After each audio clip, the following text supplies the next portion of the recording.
Bismillahirrahmanirrahim. Alhamdulillahi rabbil alamin. Wassalatu wassalamu ala ashrafil anbiya'i wa khatamil mursalin nabiyyina wa qudwatina wa qurrati a'yunina Muhammad ibni Abdillahil hadil amin وعلى آله وصحبه أجمعين ومن سار على هديهم إلى يوم الدين أما بعد السلام عليكم ورحمة الله وبركاته. Muslimin dan muslimat rahimani wa rahimakumullah. Alhamdulillah, kita bersyukur kepada Allah Subhanahu wa taala pada malam ini yang merupakan siri yang ke-9 pertemuan kita di dalam kita membincangkan tentang kisah di sebalik kehidupan para nabi alaihi mussalatu wassalam, yang mana kita masih lagi membincangkan tentang fakta-fakta yang berkaitan dengan kisah Nabi Allah Adam alaihi mussalatu wassalam. Malam ini merupakan siri yang terakhir bagi kisah Nabi Allah Adam alaihi mussalatu wassalam. Jika kita ingin merujuk kepada apakah topik, apakah perkara yang telah kita bincangkan dalam kisah Nabi Allah Adam ini, tuan-tuan dan puan-puan dikehendaki merujuk kepada nota siri yang pertama, iaitu nota yang pertama sekali yang pernah diberikan, yang pernah tuan-tuan dan puan-puan perolehi, yang mana pada nota yang pertama itu kita ada nyatakan apakah buku rujukan utama yang kita rujuk sepanjang pertemuan kita pada minggu yang ganjil, minggu pertama dan minggu ketiga pada setiap Isnin malam Selasa, iaitu kita menggunakan kitab yang dikarang oleh Dr. Salah Abdul Fattah Al-Khalidi dalam buku Mawaqiful Anbiya'i fil Quran, yang mana dalam buku tersebut, dalam kitab tersebut ada dibincangkan 15 4,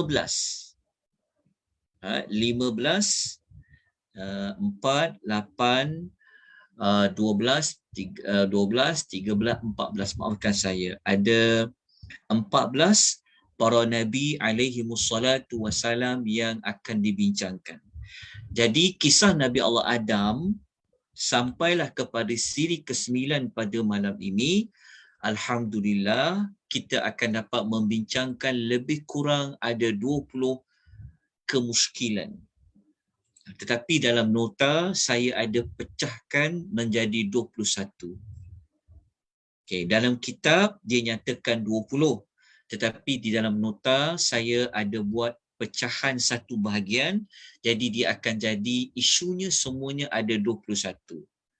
Ada 21 kemuskilan berkenaan dengan kisah Nabi Allah Adam alaihi mussalatu wassalam. InsyaAllah malam ni kita akan bincang 3 kemuskilan dan akan tamatlah kisah Nabi Allah Adam alaihi mussalatu wassalam yang berjumlah 21 kemuskilan. Jika kita ingin merujuk kembali 21 kemuskilan itu berkaitan dengan apa, kita boleh tengok dalam senarai tajuk-tajuk kisah Nabi Allah Adam pada muka surat yang ketiga pada nota siri yang pertama. Okey. Macam mana nak dapatkan nota? Tuan-tuan dan puan-puan sedia maklum bahawasanya kesemua nota-nota ini ia telah diletakkan di link Google Drive. Tuan-tuan boleh ambil di dalam ruangan chat ataupun di ruangan FB Akademi Tadabbur Malaysia. InsyaAllah ada. Kalau tak jumpa, kalau tiada, tolong maklumkan. Jadi kena tengok tajuk. Kalau dalam nota ni, dalam kita nyatakan ada 20. Tapi saya ada buat pecahan, satu bahagian dia akan jadi 21. Jadi malam ni kita nak bincang tentang apa? Kita nak bincang perkara ini. Perkara syurga yang didiami oleh Nabi Allah Adam. Maksudnya kita nak bincangkan pada malam ini adalah tentang apakah syurga yang Nabi Allah Adam itu berada adalah syurga yang Allah ciptakan, yang kita semua sangat idamkan di hari akhirat. Adakah itu syurganya ataupun syurga lain yang ada di muka bumi? Ini kita akan bincangkan pada malam ini. Alasan di kalangan para ulama, maknanya para ulama tak sepakat. Ada di kalangan ulama mengatakan syurga Nabi Allah Adam ini bukan syurga yang di hari akhirat itu. Dan kita akan bincangkan insya-Allah sebentar lagi. Kemudian isu yang berikutnya, kita akan bincangkan tentang perdebatan hujah di antara Nabi Allah dengan Adam dengan Nabi Allah Musa. Ini kita merujuk kepada ayat Al-Quran, merujuk kepada hadis Nabi SAW yang mana Nabi Allah Musa dalam dialog itu beliau seperti menyalahkan Nabi Allah Adam alaihi salatu wassalam yang menyebabkan kita semua manusia tidak dapat berada di dalam syurga. Jadi kita akan tengok apakah dialog yang diperkatakan oleh Nabi Allah Musa alaihi salam dan apakah jawapan balas yang dilontarkan oleh Nabi Allah Adam kepada Nabi Allah Musa alaihi wassalatu wassalam. So dialog inilah yang akan memberikan jawapan, akan mengukuhkan lagi jawapan bagi mana-mana kemusykilan tentang kenapa Nabi Allah Adam itu dia mendekati pokok yang Allah larang. Dan yang terakhir adalah hikmah penurunan Nabi Allah Adam ke muka bumi. Maksudnya, apakah sebenarnya sebab Allah Ta'ala turunkan Nabi Allah Adam turun ke muka bumi? Adakah disebabkan Allah Ta'ala nak memberikan balasan? Itulah balasan kerana telah melanggar perintah Allah menyebabkan Adam diturunkan. Adakah itu penyebab Adam diturunkan ke muka bumi kerana adalah sebagai balasan kesalahan melanggar perintah Allah ataupun ada sebab yang lain? Adakah sama Allah Ta'ala menurunkan Nabi Allah Adam daripada syurga ke muka bumi ini sama seperti balasan yang Allah timpakan kepada Iblis la'natullah. Jadi tiga perkara inilah yang kita akan bincangkan pada malam ini dan ia menjadi perbahasan yang terakhir kisah Nabi Allah Adam alaihi wassalatu wassalam. Okay. Di dalam nota tuan-tuan akan dapati nombor 18 ni dia akan jadi nombor 19 sebab kita ada buat beberapa pecahan pada siri yang lalu. Kalau nombor 19 dia akan jadi nombor 20 dan nombor 20 dia akan jadi nombor 21. Sebenarnya sama saja, cuma yang 20 topik ni pada permulaan saya menyediakan silibus tu. Tapi ketika kita menyediakan nota, maka kita saya terfikir untuk pecahkan kemusykilan tu. Sebab tu dia ada satu pecahan lain. Sebab tu dia ada nombor sampai ke 21. Okay, kita terus pergi kepada nota. Ya, saya bentangkan maklumat ni terlebih awal supaya kita tahu di mana hala tuju pengajian kita pada setiap hari Isnin, minggu pertama dan minggu ketiga.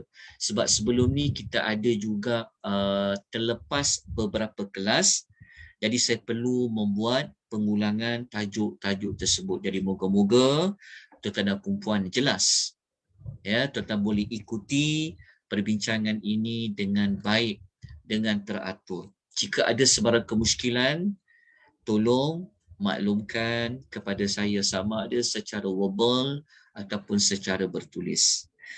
Kita terus pergi kepada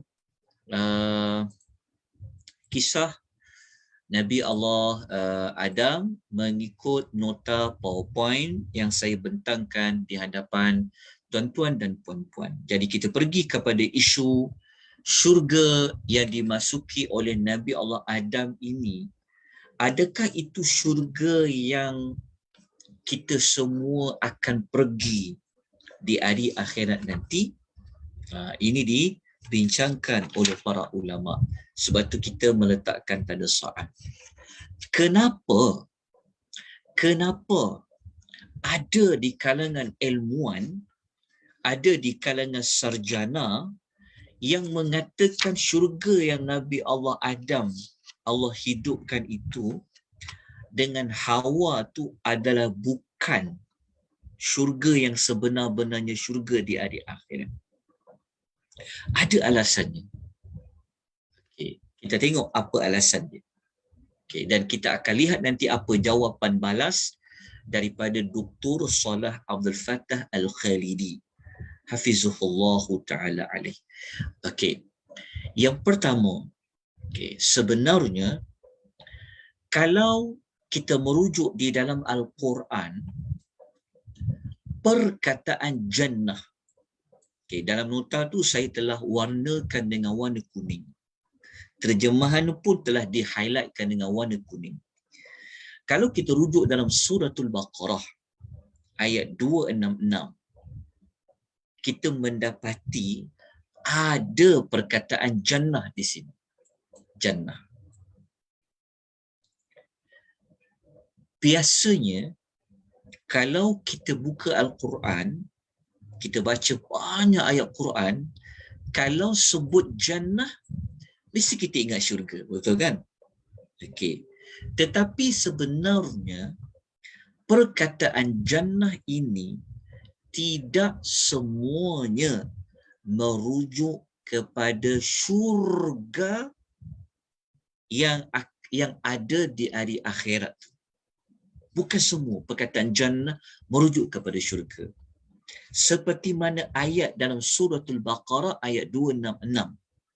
Ayat ni dalam mushaf boleh ditemui pada muka surat 45. Allah Ta'ala berfirman, A'udzu billahi minasyaitonir rajim. Ayawaddu ahadukum an takuna lahu jannatun min nakhilin wa a'nabin tajri min tahtihal anhar lahu fiha min kulli thamarat. Okay. Ayat ni dia panjang, tetapi saya ambil kepada yang kita nak bincangkan sahaja. Sebab tu saya letak titik hujung tu, maksudnya ayat ni dia panjang lagi lah, so kena baca sampai hujung. Okay. Sebab tu dalam nota tu diletakkan halaman yang keberapa, mudah nak cari, halaman yang ke-45. Okey. Kalau kita baca, kalau kita tak tengok terjemahan lah, kita tengok perkataan jannah, oh syurga kot. Tapi dekat sini, jannah dekat sini bukan bermakna syurga. Jadi kalau kita terjemahkan mengikut konteks ayat, dia akan bunyi, adakah seseorang di antara kamu ingin mempunyai sebuah jannah, bukan syurga, tetapi sebuah kebun daripada pokok tamar dan pokok anggur yang mengalir di bawahnya sungai-sungai. Maksudnya dekat pokok tamar, dekat kebun tu, di bawah kebun tu ada sungai-sungai. Baginya, maknanya di sebuah kebun tu, ada segala jenis-jenis buahan di dalam kebun itu. Fiha, maksudnya di dalamnya. Jadi dekat konteks ayat ni salah kalau kita terjemahkan jannah ini adalah syurga. Sedangkan kita tahu syurga itu dalam Quran kalimahnya kalau dia singular adalah jannah. Kalau sebut jannah memang merujuk kepada syurga. Tetapi tidak semua ayat merujuk kepada syurga. Dia merujuk kepada istilah sebuah kebun. Oleh kerana itu, ada di kalangan ilmuwan para ulama yang mengatakan jannah, syurga yang Allah Ta'ala, yang Nabi Allah Adam mendiami itu, sebenarnya bukanlah syurga yang ada di hari akhirat tu, tetapi dia adalah syurga yang ada di dunia, iaitu Nabi Allah Adam berada di sebuah kebun. Kebun itu berada di tempat yang tinggi. Sebab apa? Sebab perkataan jannah adalah merujuk kepada kebun. Berdasarkan ayat ini. Jadi macam mana tu? Cuba tuan-tuan fikir. Logik juga kan? Kena juga pendapat tu. Kan? Sebab memang betul, tidak semua jannah merujuk kepada syurga di akhirat, tapi merujuk kepada sebuah kebun. Okey. Kita tengok satu lagi ayat yang menguatkan kata-kata para ulama. Tak semualah, maksudnya ada di kalangan para ulama yang mengatakan Nabi Allah Adam bukan berada di kebun di syurga di langit, bukan syurga yang di akhirat, tetapi sebuah kebun di atas tempat yang tinggi di atas muka bumi. Mereka juga merujuk kepada suratul Qalam ayat 17, muka surat 565. Muka surat 565. Dalam suratul Qalam, Allah ada menyebut sekali lagi perkataan jannah. Okey, perkataan jannah. Allah mengatakan, inna balawnahum kama balawna ashabal jannati idza aqsamu la yafrimunnaha musbihin. Sesungguhnya kami telah menguji mereka sebagaimana kami menguji pemilik jannah. Maknanya pemilik kebun. Jadi salah sama sekali kalau kita terjemahkan jannah ini adalah syurga. Jadi akan jadi nanti maknanya pemilik syurga. Jadi salah. Dekat sini merujuk kepada jannah, merujuk kepada kebun. Ketika mereka bersumpah bahawa sesungguhnya mereka akan memetik buahnya pada pagi hari. Ini dikaitkan dengan cerita ada manusia di zaman dulu yang mereka ini memiliki kebun-kebun. Mereka tak nak bagi orang miskin ni tahu yang mereka itu pergi ke kebun mereka. Nanti orang miskin minta dan sebagainya, maka Allah sebutkan ayat ni.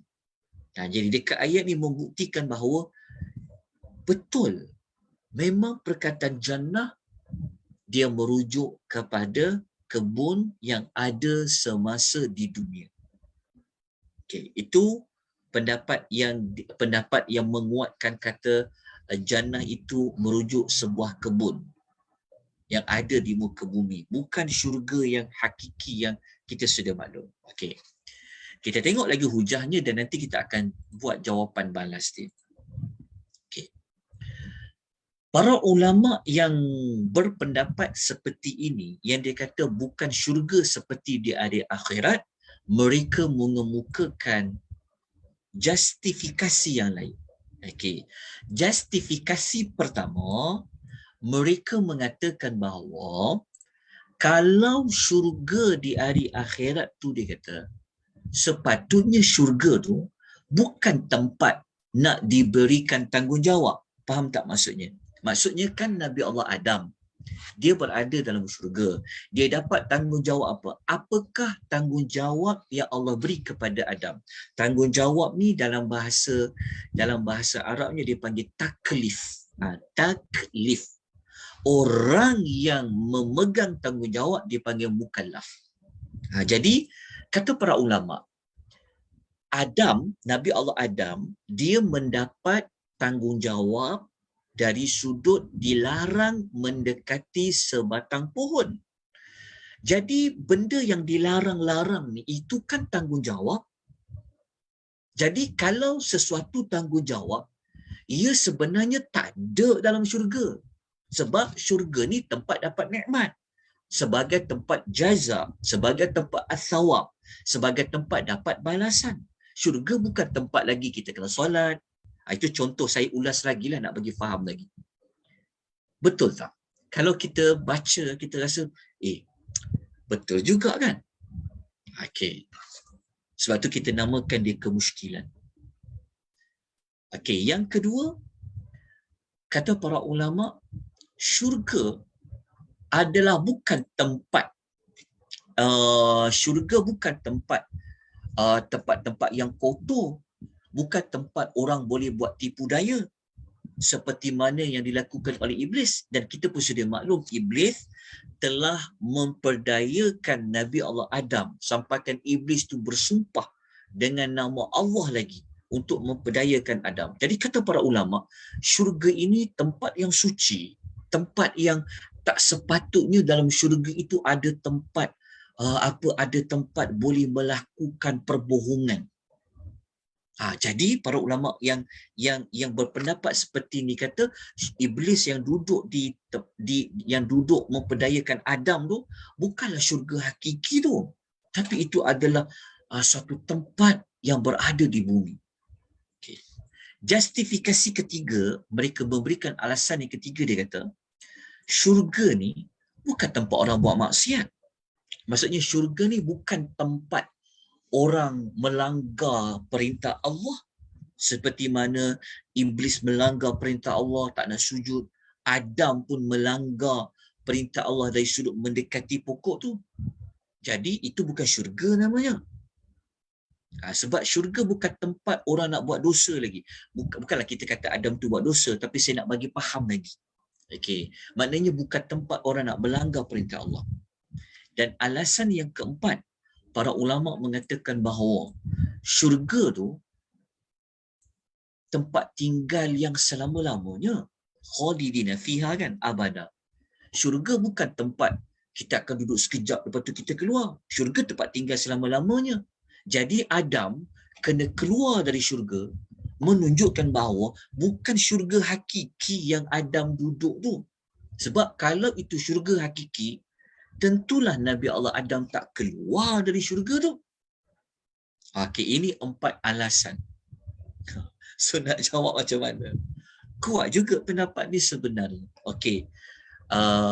Mengikut Dr. Salah Abdul Fattah Al-Khalidi. Seperti yang kita tunjukkan dalam kitab yang kita paparkan awal-awal tadi dalam Mawaqiful Anbiya fil Quran. Beliau menjawab dulu yang ini. Dia jawab yang ni. Dia kata, memang ada ayat di dalam Quran perkataan jannah tidak semestinya merujuk kepada syurga, tidak merujuk kepada syurga, tetapi kebanyakannya, maksudnya majoriti perkataan jannah adalah syurga yang hakiki. Jadi jawapannya mudah je. Jawapan dia adalah, maknanya tak cukuplah kita berpada pada 2 ayat ni untuk mengatakan jannah itu bukanlah syurga hakiki. Dari sudut makna betul lah. Tapi nak dinisbahkan 2 ayat ini, perkataan jannah ini pada 2 tempat ini, nak dibandingkan dengan banyak ayat menggunakan jannah, semua merujuk kepada syurga, menunjukkan bahawasanya pendapat yang mengatakan Nabi Allah Adam berada dalam syurga itu bukanlah syurga hakiki, tetapi berada di sebuah tempat seperti kebun yang mempunyai pepohonan yang ada di dunia di tempat yang tinggi. Pendapat itu telah ditolak oleh Dr. Salah Abdul Fattah Al-Khalidi hafizahullah ta'ala alaih. Okay. Jelas saudara perempuan? Yang itu. Okay. Itu kemusykilan yang pertama. Jadi kalau nak jawab yang itu. Okay. Jadi kita pergi kepada kemusykilan yang ke-20. Dialogs di antara Nabi Allah Adam alaihi salatu wassalam dengan Nabi Allah Musa alaihi salatu wassalam. Okay, ini dialog dia.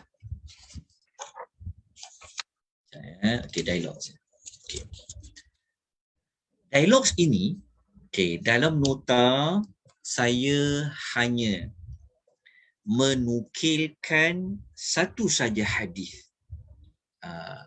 Hadis yang saya nukilkan ni, saya minta maaf, saya terlupa nak tulis. Kalau boleh tuan-tuan tulis dekat hujung dia. Hadis riwayat Al-Bukhari. Dekat situ. Hadis riwayat Al-Bukhari. Hadis riwayat Bukhari. Nombor hadis tu 3409. Hadis riwayat Al-Bukhari. Kejap ya. Saya alihkan. Al-Bukhari. Al-Bukhari. Tulis dekat nota tu. Okey, sebelum tu nak tanya. Tuan-tuan dapat tak nota di dalam link Google Drive? Dapat tak? Dapat atau tak dapat? Ada dapat tak?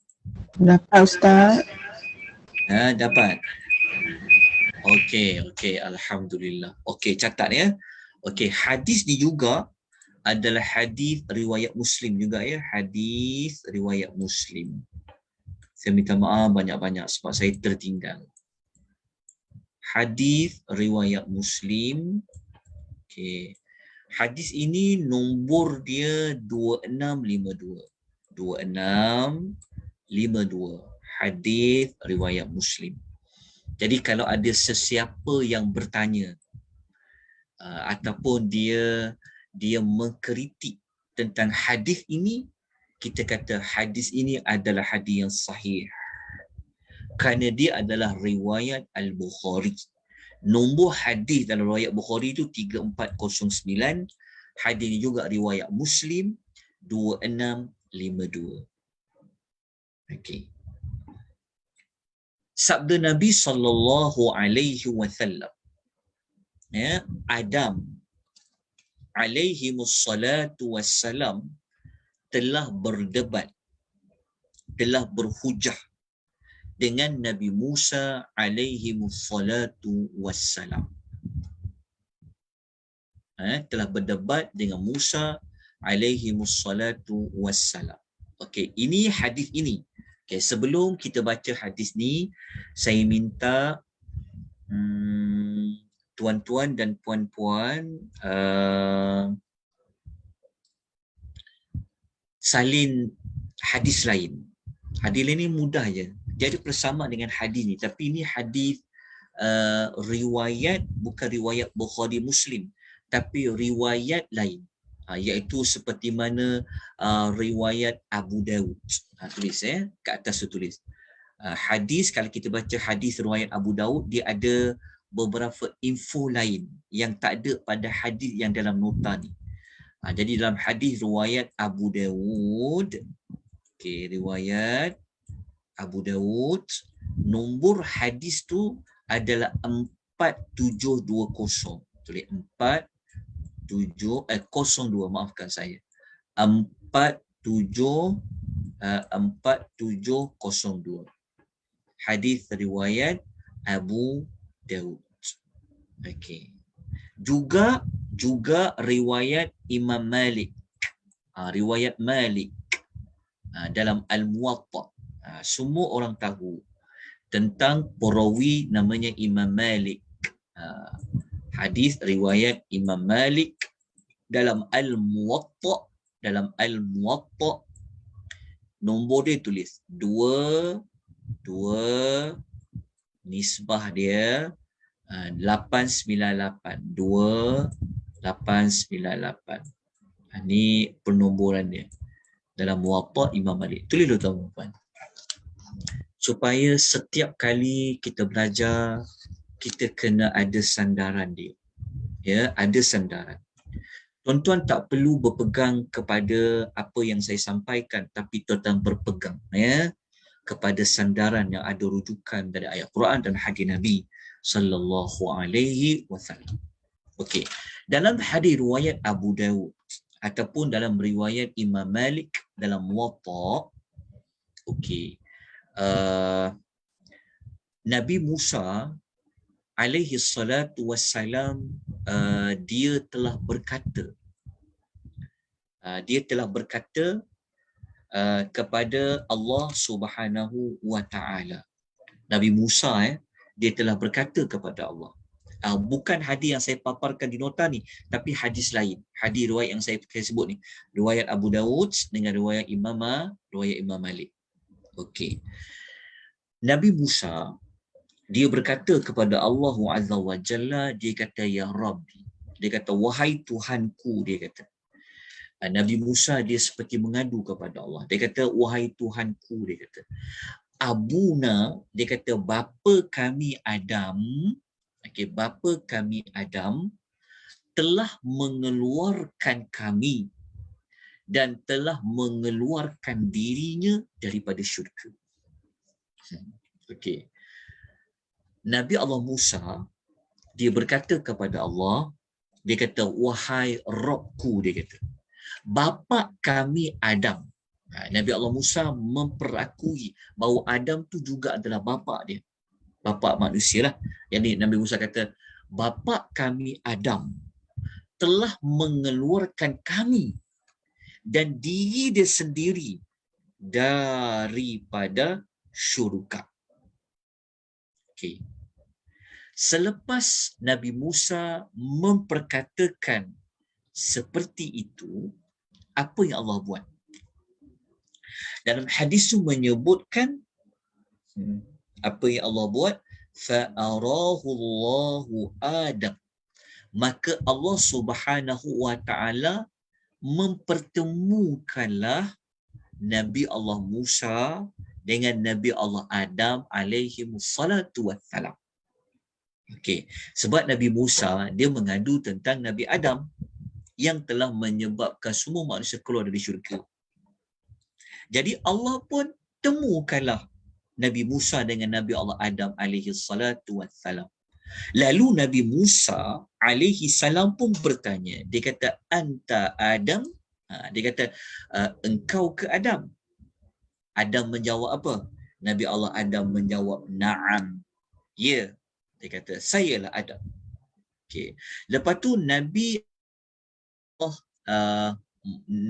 Allah Adam bertanya pula, berkata pula kepada Nabi Allah Musa. Okey. Dia kata Adam bertanya kepada Musa. Dia kata sekejap okey. Bukan kejap okey. Okey. Lepas tu Nabi Allah Musa dia tanya lagi tentang Nabi Allah Adam. Sebab Adam jawab iya tadi, Nabi Allah Musa dia bertanya kepada Nabi Allah Adam. Dia tanya apa? Dia kata engkau ke yang telah Allah tiupkan sebahagian daripada rohnya dan telah sujud malaikat kepada engkau dan telah mengajar kepada engkau semua nama-nama? Maka Adam jawab ya. Adam jawab ya. Okey. Kemudian Nabi Allah Musa Nabi Allah Musa dia bertanya lagi. Dia kata, apa sebab engkau mengeluarkan kami dan diri engkau daripada syurga? Yang lafaz ini dia sama seperti yang ada dalam hadis ni. Jadi kita terus pergi kepada hadis inilah. Kita baca terus pada hadis yang ada dipaparkan di nota tuan-tuan dan puan-puan. Kalau kita baca dekat sini, Nabi SAW menggunakan perkataan hajja Musa Adam. Maksudnya Nabi Allah Musa telah berdebat dengan Nabi Allah Adam. Okey. Lalu Nabi Musa AS berkata kepada Nabi Adam. Dia kata, engkaulah yang mengeluarkan manusia daripada syurga dengan dosa dan kesalahan engkau, dan engkau jugalah yang telah membebankan mereka. Jadi Nabi Allah Musa seperti mana menyalahkan Nabi Allah Adam. Dia jawab apa? Dia kata, Nabi Allah Musa kata, antal ladzi akhrajtan nasa minal jannati bi dhanbika wa ashqaitahum. Nabi Allah Musa kata, engkaulah yang mengeluarkan manusia daripada syurga dengan dosa dan kesalahan engkau, dan engkau juga telah menyebabkan manusia itu menjadi susah. Kenapa tuan-tuan manusia menjadi susah? Sebab dalam syurga kan kita semua dapat nikmat. Dan nikmat kan? Tapi kalau dekat dunia berbeza. Okey, Nabi Allah Adam dia memberikan jawapan. Nabi Adam pun menjawab apa yang telah diperkatakan Nabi Musa kepada beliau. Maka Nabi Allah Adam menjawab, qala Adam. Adam tu dia berkata, ya Musa, wahai Musa, anta alladhi istafaka Allahu bi risalatihi wa bi kalami. Okey, Nabi Allah Adam alaihi wassalatu wassalam dia pun kata, wahai Musa, bukankah Allah telah memilih engkau menjadi utusan baginya dan dapat bercakap-cakap dengannya? Okey, Nabi Allah Adam dia seperti mengangkat darjat Musa. Dia kata, Adam, engkau kan, dia kata, wahai Musa, engkau kan Allah Ta'ala telah pilih engkau jadi Rasul. Engkau kan Allah Ta'ala telah berkata-kata dengan engkau. Lepas tu Nabi Allah Adam mengatakan, atalumuni ala amrin katabahu Allahu alayya qabla an yakhluqani aw qaddarahu alayya qabla an yakhluqani. Maka Nabi Allah Adam memberikan satu jawapan kepada Nabi Musa. Dia kata, adakah engkau, kalau kita nak ambil dekat sini, kita mula pada sinilah. Dia kata, adakah engkau nak menyalahkan aku oleh sebab perkara yang Allah Ta'ala telah tetapkan ke atas aku, atau sebelum dia menciptakan diriku? Faham tak? Maksudnya Nabi Allah Adam menjawab. Dia kata, engkau nak salahkan aku ke? Aku ke yang menjadi penyebab manusia itu keluar dari syurga? Kan? Adakah kau nak salahkan aku? Engkau nak salahkan aku di atas perkara yang telah Allah tetapkan ke atas diriku sebelum Allah Ta'ala menciptakan aku? Maknanya Nabi Allah Adam bagi tahu. Nabi Allah Adam menggunakan hujah takdir, ketetapan Allah. Kan kita tahu kan, sebelum Nabi Allah Adam ni dia diciptakan oleh Allah, kan Allah Ta'ala telah bercakap kepada malaikat nak ciptakan seorang khalifah di muka bumi. Kan kita dah jawab sebelum soalan kan? Kan Allah nak ciptakan Adam menjadi khalifah kat muka bumi. Jadi sebelum Allah ciptakan Adam lagi, telah Allah kata dia nak jadikan seorang khalifah di muka bumi. Di muka bumi, bukan di dalam syurga. Jadi memang Allah telah takdirkan Adam akan berada di bumi. Bukan selama-lamanya Adam itu berada dalam syurga. Itu yang Adam jawab.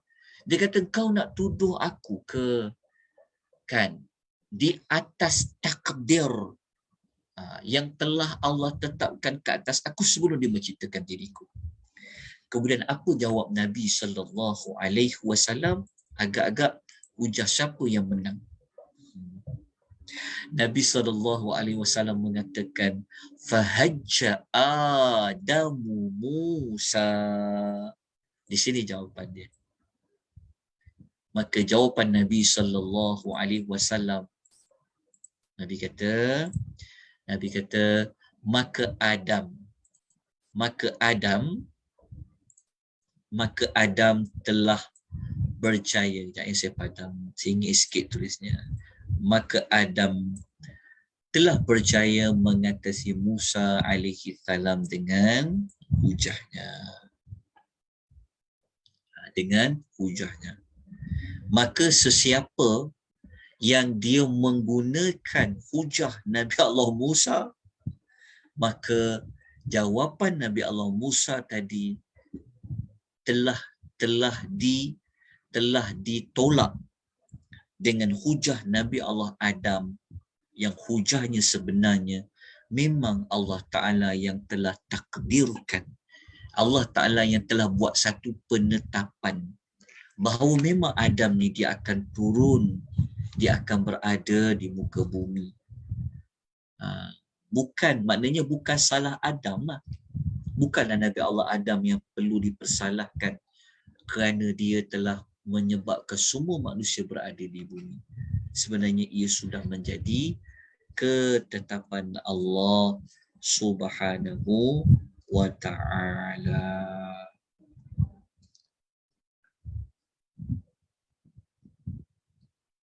Okey, jelas ya dekat jawapan ini. Okey, moga-moga faham. Jadi secara tak langsung kita dapat jawapan. Selama ni mungkin ada orang dia macam nak mengatakan, kita ni sebenarnya tempat asal kita ni ke syurga kalau bukan sebab Adam lah, tentu kita masuk syurga.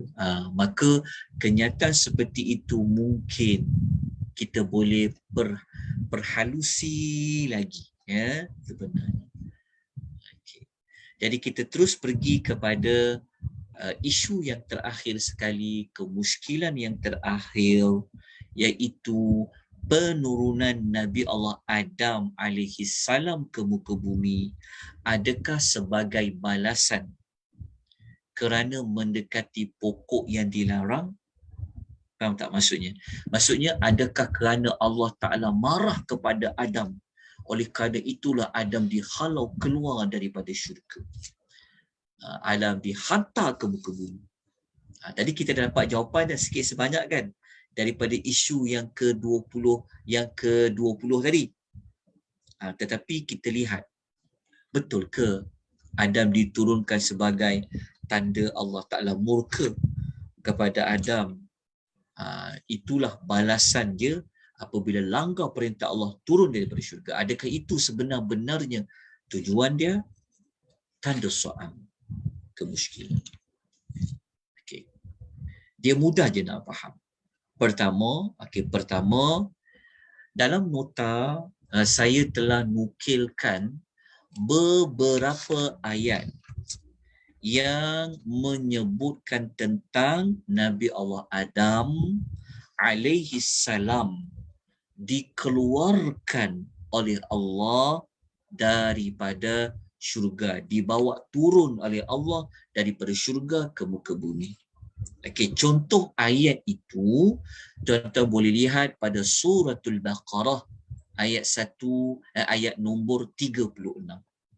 Kalau kita ambil ayat nombor 36, Allah Ta'ala cerita kepada kita bahawasanya a'udzubillahi minasyaitonir rajim fa'azallahuma asyaitanu 'anha fa'akhrajahuma mimma kana fi.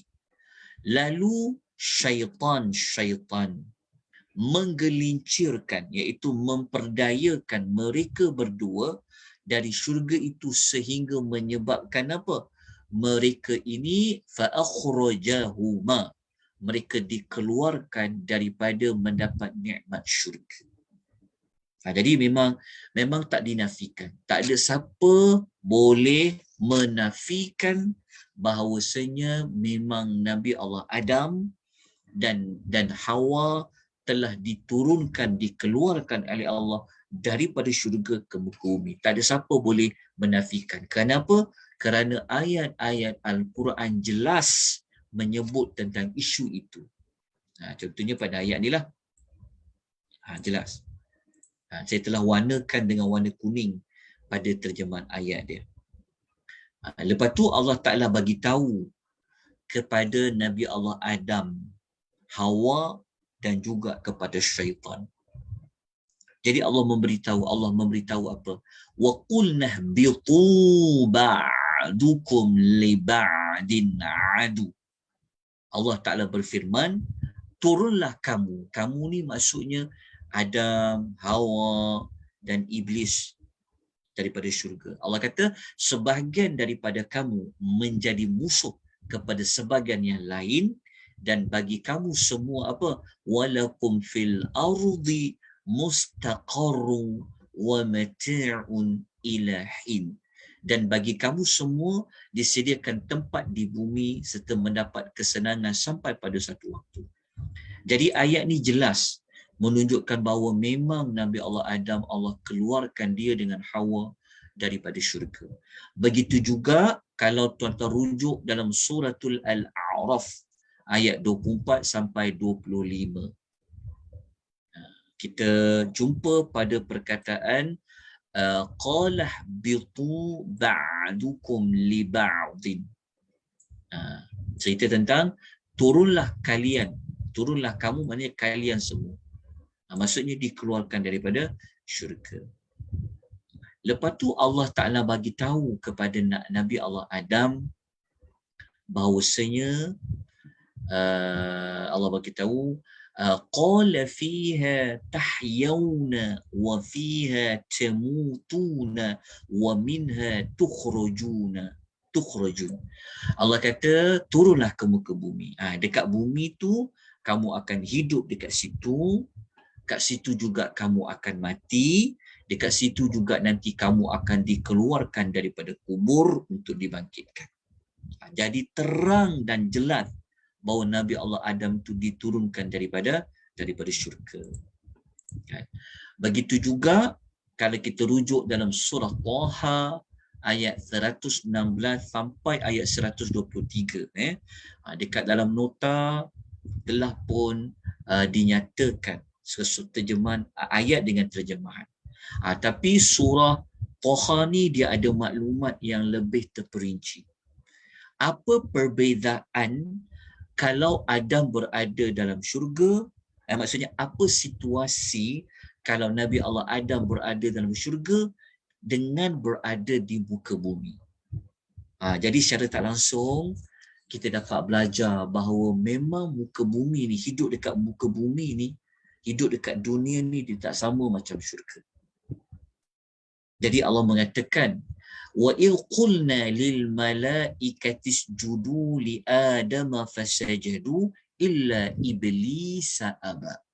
Dan ketika kami berfirman kepada para malaikat, sujudlah kalian kepada Adam, lalu mereka sujud melainkan iblis dia enggan sujud. Ayat berikutnya 117, Allah kata faqulna, maka kami telah berfirman, ya Adam, wahai Adam, inna hadza aduwwun laka wa li zawjik. Allah kata, wahai Adam, sesungguhnya dia ni, maksudnya iblis ini adalah musuh bagi engkau dan musuh bagi isteri engkau.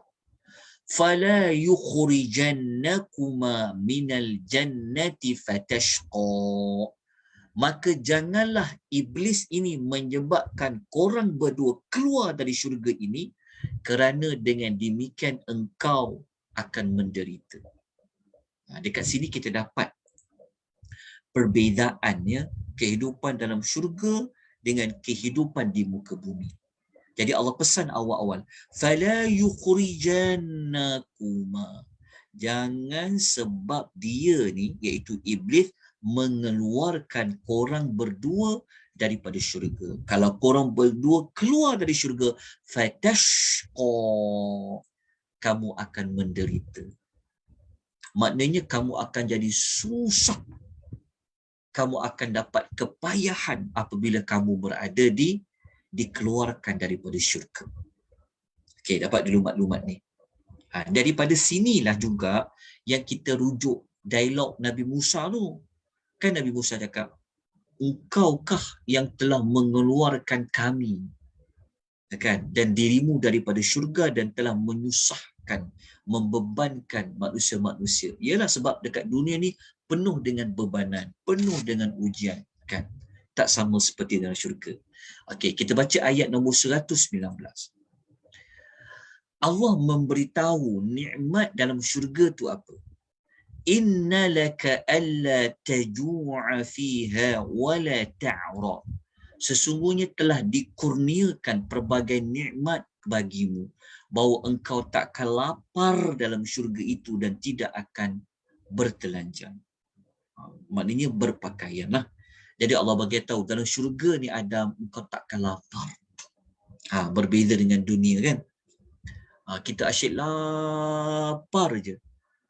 Sampai sekarang pun sambil dengar-dengar pengisian ni sambil dia makan buah. Tak apa sebab lapar, tak apa, boleh. Dia berbeza dalam syurga. Syurga kita dapat nikmat makanan bukan sebab lapar, tetapi kita dapat nikmat makanan kerana nikmat, bukan kerana lapar. Sebab Allah beritahu, inilah dalil dia.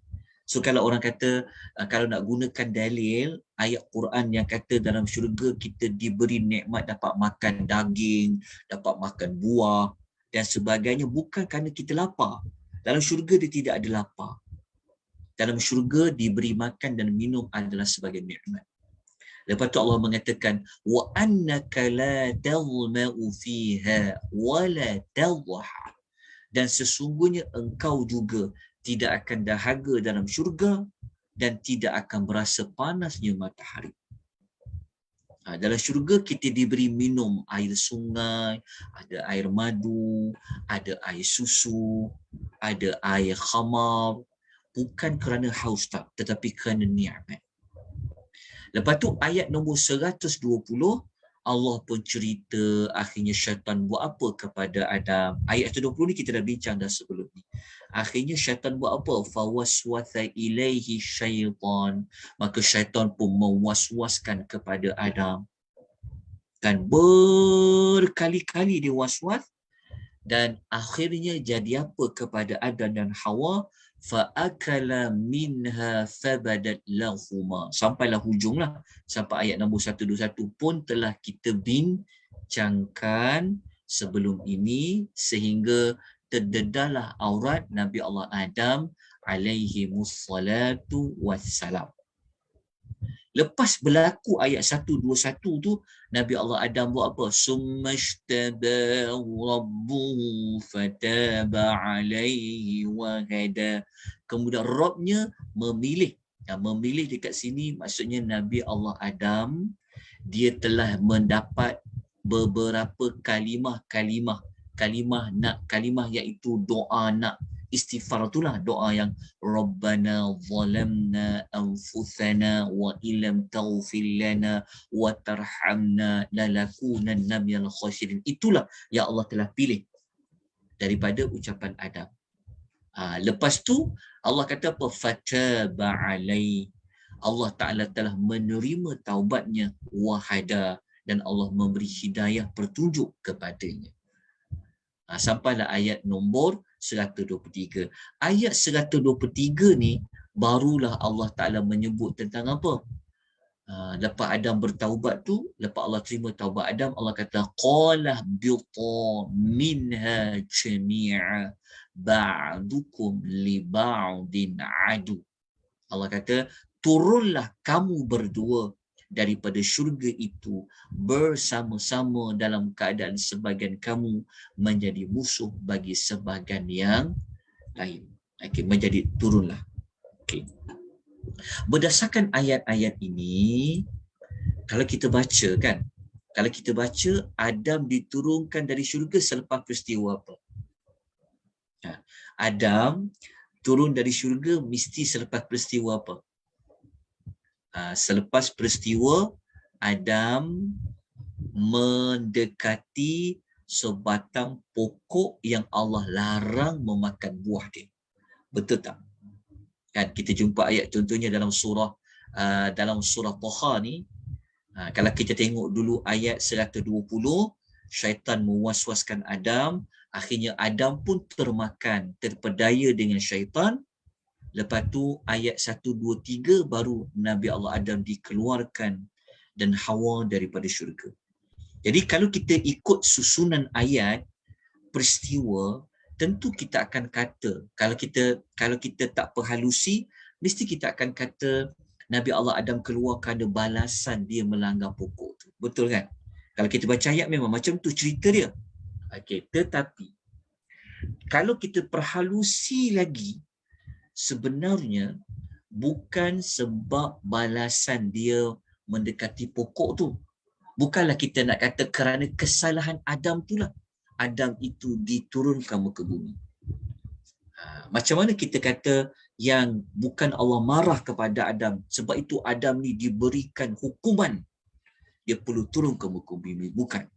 Macam mana kita kata bukan? Kalau kita baca ayat tadi memang, kalau kita baca ayat memang susunan dia lepas Adam dia terperdaya dengan iblis tu, dia mendekati pokok tu, dia keluar pada syurga. Kalau orang kata memanglah itulah hukuman yang Adam kena, sebab tu dia turun ke muka bumi.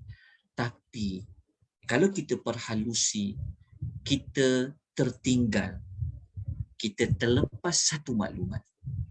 Maklumat inilah bagi jawapan, adakah Adam turun ke muka bumi kerana hukuman Allah? Jawapannya adalah tidak. Macam mana kita kata tidak? Macam mana kita boleh kata dia tidak? Kerana apa? Okey. Jawapan dia adalah, cuba kita tengok surah Taha tadilah. Tengok surah Taha tadi mudah. Surah Taha, okay, perhatikan baik-baik. Perhatikan baik-baik. Susunan ayat dia. Okay. Mula-mula, memang kalau kita baca dekat ayat 120 ni, kita tahu mula-mula iblis, iaitu syaitan, dia mewaswas Adam. Betul. Okay. Berkali-kali dia cuba mewaswaskan Adam. Okay. Selepas Nabi Allah Adam diwaswaskan, akhirnya Adam buat apa? Adam pun fa'akala minha. Dia dan isteri dia Hawa pun telah memakan. Nampak tak? Dia makan. Okay. Kalau kita buat susunan dia macam ni. Mula-mula waswas apa? Waswas syaitan. Kita buat susunan dia. Okay, susunan waswas syaitan. Lepas daripada waswas syaitan, Adam buat apa? Adam pun dekat di pokok tu. Betul tak? Okay, dia pun dekatlah pokok tu. Dia makanlah. Kita mudahnya kita kata Adam pun makanlah. Dia pun makan. Dia pun makanlah pokok tu. Makan buahlah daripada pokok tu. Okay, makan. Lepas dia makan, dia buat apa? Baca ayat 1 dan 2. Dia taubat. Nampak tak? Dia taubat. Lepas dia taubat dia Allah terima tak? Allah terima tak? Jawapan dia, fataba alaihi. Allah terima taubat Adam. Lepas taubat Adam, baru keluar dari syurga. Baru dia keluar dari syurga. Jadi sebenarnya Adam dikeluarkan dari syurga, adakah kerana Allah marah? Adakah kerana hukuman? Kita nak jawab apa? Sebab kalau kita tak bincang, kita telah mentohmah Adam secara tak langsung. Kita nampak macam tak ada apa-apa kan. Tapi cara kita cerita tu, maksudnya kalau kita kata Adam ni lah Ya, sebagai hukuman kepada Adam, Nabi Allah Adam itu diturunkan daripada syurga menetap di muka bumi. Kan susah. Kita nampak fakta dia. Kalau kita pahalusi ayat Quran, memang betul lah. Memanglah Nabi Allah Adam tu keluar daripada syurga. Tetapi perkataan hukuman tu, uqubah tu, hukuman tu sebenarnya kurang elok jika disandarkan kepada Nabi Allah Adam. Kerana dia tu Nabi. Allah yang pilih dia. Kan? Takkanlah Allah memilih manusia yang akan menyebabkan Allah murka pada dia. Jawapan dia bukan sebab Allah murka. Jadi kita nak jawab dia. Jadi kita nak bagi jawapan. Kerana dekat sini. Cuba perhati baik-baik. Sebelum Adam keluar, Allah buat apa dekat dia? Ni jawapan dia. Allah terima taubat dia. Kalau macam kita belajar kan, kalau kita berdosa kita macam ni lah. Kita bertaubat kan, kita makan benda yang Allah larang, kita berdosa. Tapi kalau kita bertaubat, adakah Allah Ta'ala akan mengazab kita dengan dosa tadi? Maka sudah tentulah tidak, betul tak? Sebab kita telah bertaubat. Taubat itu Allah terima.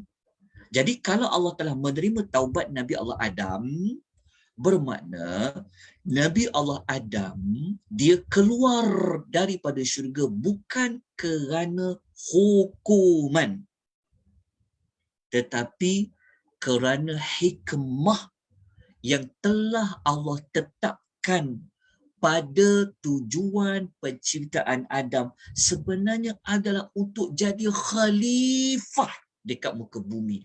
Bukan duduk dalam syurga itu selama-lamanya. Itulah sebenarnya kenapa Adam itu dia berada di muka bumi. Kalau kita kata Allah, kalau ditanya, macam mana Allah tak marah? Kita kata kerana Allah menerima taubat Adam. So kalau Allah menerima taubat Adam, Allah dah terima taubat, maksudnya Adam tu apa? Mestilah bersih daripada kesalahan sebab Allah telah menerima taubat Adam. Jadi kalau Adam itu taubatnya telah Allah terima, maknanya keluarnya Adam tu adakah boleh disandarkan dengan hukuman Allah? Jawapannya adalah tidak. Okay, saya tunjukkan satu lagi bukti dia. Kalau kita baca dekat surah Al-Baqarah tadi, saya bawa ayat nombor 36. Okay, ayat 36. Tapi tuan-tuan tengok carta alih yang saya ada nyatakan dekat tu. Okay. Kalau kita baca keseluruhan ayat, ayat contohnya kita baca ayat 34. Iblis enggan sujud. Lepas dia senyap sujud, Allah pesan kepada Nabi Allah Adam beberapa perkara. Allah pesan kepada Adam tentang larangan lah dekat dengan pokok tu, ayat 35. Lepas tu ayat 36, Iblis pun memperdayakan Adam. Adam pun kena keluar daripada syurga. Kalau kita baca ayat 36, kita akan dapati memang semacam hukuman. Tapi kalau kita baca ayat nombor 37, kita akan dapati Allah menerima taubat Nabi Allah Adam. Menunjukkan bahawa kalau Allah marah kepada Adam, Allah murka kepada Adam, kenapa Allah tak nak terima taubat Adam? Ini bermakna bahawa Nabi Allah Adam turun daripada syurga ke muka bumi bukan adalah hukuman, tetapi kerana hikmah penciptaan Nabi Allah Adam alaihimussalatu wassalam.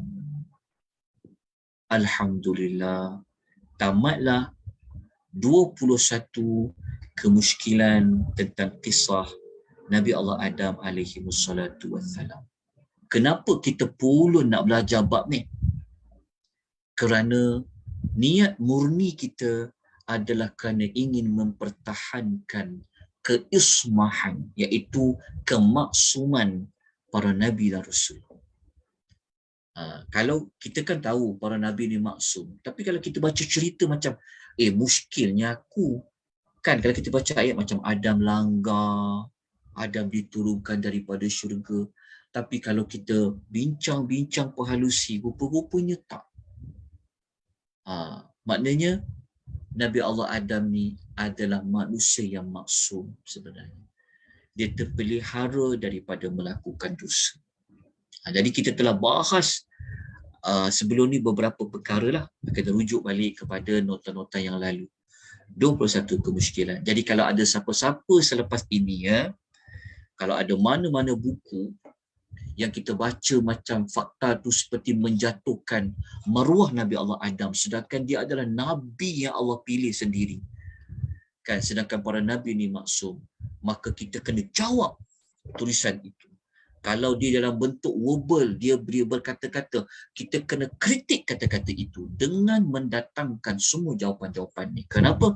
Kerana para Nabi itu adalah maksum. Jadi moga-moga kita termasuk dalam pengikut para Nabi alaihi wassalatu wassalam yang mempertahankan maruah para Nabi alaihi wassalatu wassalam. Kita nampak macam simple, kan, tetapi sebenarnya dia berkaitan dengan kemuliaan, ya, darjat. Jadi habislah 21 kisah Nabi Allah Adam, kemusykilan yang berkaitan dengan Nabi Allah Adam. Okey, ini tajuk kemusykilan, ya. Maknanya bukan semua kisah Nabi Allah Adam. Kalau kisah Nabi Allah Adam, nanti insya-Allah nanti kita buat satu slot cerita Nabi Allah Adam daripada mula sampai dia wafat. Itu kita cerita kemudian, insya-Allah. Okey, ada pertanyaan apa-apa yang ingin dipersoalkan? Jelas tak, tuan-tuan dan puan-puan? Ada apa-apa nak dikongsikan, boleh juga. Silakan. Ada apa-apa nak tanya ke tu? Okey. Saya sebelum kita tutup kisah Nabi Allah Adam ni, kalau tuan-tuan nak beli buku, nak baca buku yang terbaik kisah Nabi Allah Adam daripada mula sampai habis, ada dalam nota tu. Saya dah letakkan dalam nota gambar buku tu. Ni, buku ni. Buku ni, kejap. Ada pada buku ni sekejap, ya. Ni buku ni. Boleh cari buku ni. Buku terjemahan daripada Dr. Azrul dan Abdul Hadi ni. Tajuk dia Begitulah Rupanya Kisah Nabi Allah Adam alaihi wassalatu wassalam. Ni adalah terjemahan kepada kitab Arab dia, Sirah Adam. Baca buku ni, ataupun kalau sempat beli baca buku ni juga. Ni karangan Ustaz Azlan Shah Nabi Khan. Ini pun okey juga. Tapi ringkas je lah buku ni. So kalau nak panjang, baca yang ni. Buku, kalau yang buku yang saya paparkan. Tuan-tuan nampak tak nota yang saya paparkan? Tak nampak, Tak ada. Oh, sorry. Ni buku ni, nampak ni. Ni buku ni, nampak tak? Buku ni dapatkan, beli. Okey, buku ni kalau tuan-tuan baca, ya, dia ada lebih kurang dalam 51 bab. Ada 51 bab. Memang lengkap. Memang buku, kita boleh kata ini buku yang terbaik. Setakat dapatan saya kisah Nabi Allah Adam. Bacalah. Kalau yang terjemah ni lebih kurang ada dalam 289 halaman bercetak. Dapatkan buku ni, InsyaAllah.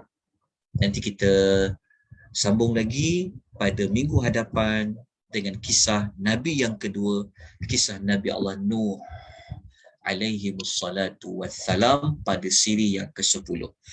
Ada pertanyaan, ada persoalan, tuan-tuan dan puan-puan, ada apa-apa nak kongsi, boleh ikuti tak? Jelas ke?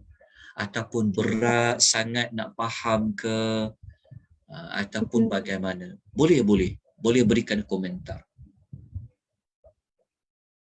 Ada? Ustaz. Assalamualaikum warahmatullahi wabarakatuh. Ya, silakan puan. Saya boleh cakap ke ataupun ada? Boleh, silakan Puan Fuzia. Saya nak tanya yang bahagian yang Nabi Musa bertemu dengan Nabi Adam tu. Maksudnya kisah ni berlaku pada masa mana? Sebab Nabi Musa dengan Nabi Adam dia bukannya sama waktu mereka hidup, kan? Jadi adakah ini berlaku di peringkat mereka di syurga, di langit ke, ataupun macam mana tu, Ustaz? Ya, dia bukanlah di kalau kita baca bukanlah pada hakiki dia, tapi kan nabi-nabi kan mereka hidup di alam roh. Maksudnya kalau kita baca pada hadis ni pada batan kejap. Okey, yang soalan tu nanti saya perkukuhkan lagi jawapan dia insya-Allah pada kali satu lagi ya. Puan Fuzia tolong ingatkan saya soalan tu. Kalau saya ingat Soalan tu perkukuhkan sebab setahunya kita kalau kita dapat hayati kisah Isra Mi'raj, kita dapat jawapan ni. Macam kisah Isra Mi'raj kan, Nabi Muhammad SAW dipertemukan dengan nabi-nabi yang lain kan. Nabi Muhammad bertemu dengan Nabi Adam, bertemu dengan Nabi Musa, bertemu dengan Nabi Harun, bertemu dengan Nabi Isa kan. Jadi dengan Nabi Ibrahim. Jadi pertemuan itu sebenarnya pertemuan yang bagaimana. Sedangkan Nabi Muhammad jauh dengan Nabi Allah Adam, jauh dengan Nabi Allah Yahya, jauh dengan Nabi Musa. Pertemuan itu adalah pertemuan Nabi SAW di langit. Nabi bertemu dengan ruh para rasul. Cuma Nabi Isa saja yang dia tidak wafat lah. Yang lain semua Nabi itu telah wafat, yang bertemu itu adalah ruh.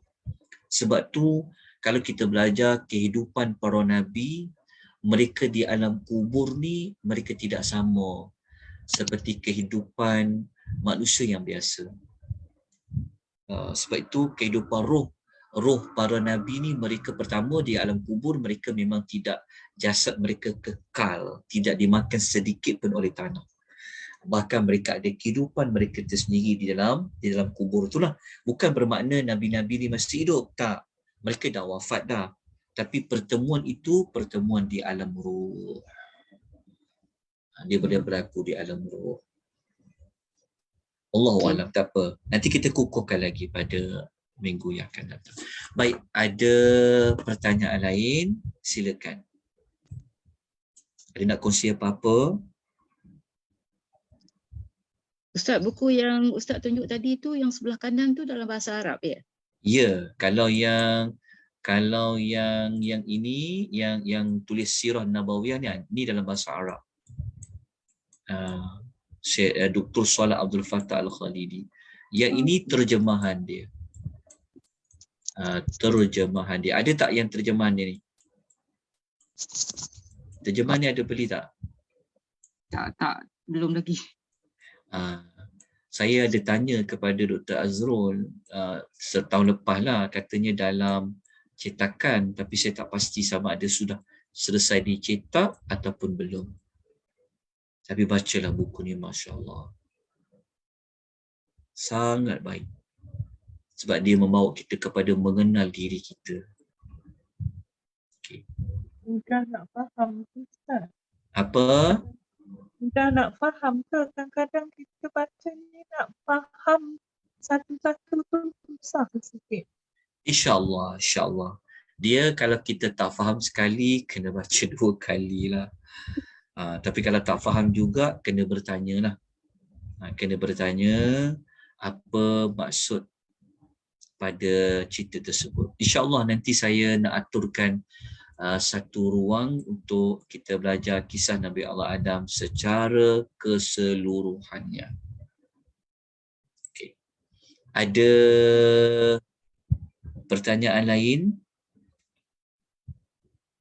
Ada apa-apa nak kongsi ke? Okey. Kalau tiada, ada lagi ke sebagai peluang ni? Sebelum kita nak mengucapkan selamat malam.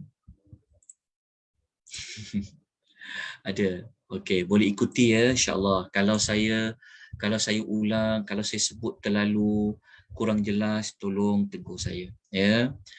Kalau kurang faham pun tolong bagi tahu. Kalau boleh jangan malu-malu, ya. Supaya kita dapat ala-ala kita belajarlah betul-betul. Fahamlah betul-betul. Okey, semoga ada manfaat. Semoga Allah berkat majlis ilmu kita. Jadi kita mohon ya selalu hidayah taufik dari Allah agar Allah sentiasa membimbing kita untuk kita sentiasa berada dalam majlis ilmu, ilmu-ilmu yang diberkati, ilmu-ilmu yang bagi manfaat kepada hidup kita. Kita bertemu lagi nanti insya-Allah tuan-tuan 2 minggu lagi ya. Bukan minggu depan tapi 2 minggu lagi. Kerana kita selang-selang ya. Saya minggu pertama dengan ketiga diselangi dengan pengisian Ustaz Abdullah Bukhari pada minggu kedua dan minggu keempat. Kalau ada minggu kelima, insya-Allah nanti kita akan buat juga pada minggu yang kelima. Sebarang kelemahan mohon ampun dan maaf, kekurangan juga mohon ampun dan maaf. Aqulu qouli hadza wa astaghfirullahal azim wa billahi taufiq wal hidayah. Wassalamu alaikum warahmatullahi wabarakatuh.